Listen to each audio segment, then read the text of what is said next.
Is there a baseball metric to analyze angst? Have a battalion of sabermetricians created a web of intrigue formulas to decide fan volatility?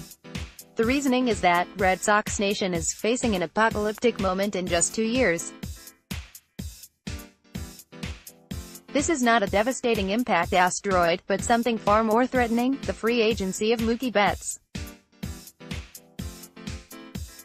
Betts is the little dynamo that drives the lineup, the little steam engine that could the best player in baseball go to war, baseball war, that is, either F war or BWAR, and you can make my argumentative case to any baseball jury.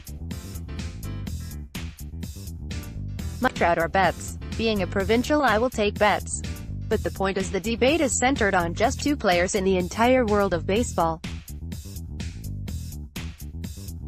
Trout just got paid and will be forced into 12 years of servitude with the Angels for $430 a month. That is now the payroll bar for Betts, and Trout, with his professed love of Southern California, may actually have left some money on the table. Betts will not. Betts has already rejected a possible extension, and the apparent game plan is to go into free agency, a risk if Betts suddenly has a physical issue that diminishes his value. Let's project, which is a long-time baseball pleasure that often does not eventually match out, but if Mookie continues to be what was on display in 2018, then you have a baseline. I would project Betts being the first $40 million AAV, average annual value, player. I would also be willing to consider Betts go elsewhere. Now that statement alone should put me on the fast track to the back room of a sanitarium.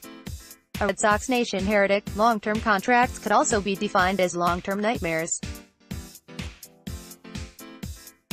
My first recalled nightmare was Wayne Garland, a highly successful righty who parlayed his 1976 season, 20-7, 2.67, with Baltimore into a 10-year $2.3 million deal with the Indians. How did that work out? Torn rotator cuff explains that contract.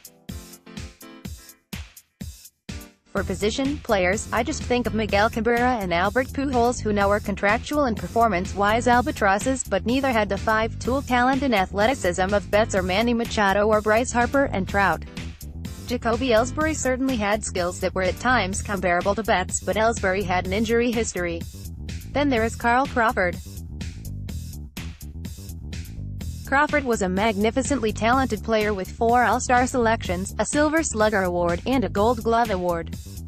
Crawford pocketed 7 years and $153 million to bring his phenomenal speed to Boston and team with Ellsbury. Crawford had led the American League 4 times in steals and 4 times in triples, but had the power, hitting 104 home runs in 1,235 games with Tampa. Games are also a key ingredient, since Crawford had proved his durability by 6 times playing more than 150 games for Tampa. Speed, great defensive instincts, moderate power, and whatever could go wrong, did. Fortunately, Boston had a lifeline, and the Dodgers traded for Crawford and eventually released Crawford and paid the remaining $42 million on his contract. In the great pantheon of talented players, Crawford was no Betts or Trout, and very few are. They are generational players, but that does not mean a generational player is not susceptible to eroding skills.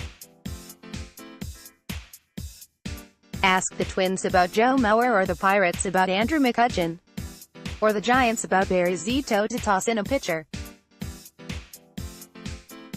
The list of large contracts that do not play out as anticipated is extensive, but Betts could be the exception or not. The golden ticket, the noted exception. The gamble is he will maintain his baseball skills until late baseball middle age, and I find that a risky option since very few do. Next, how beat reporters help us write columns. For now, we can enjoy watching the effervescent Betts be the dynamo with his splendid speed, exceptional glove and arm, and a bat that hits for power and average. And the debate will only intensify as the timetable for free agency ticks down and Betts' talent continues to tick upwards.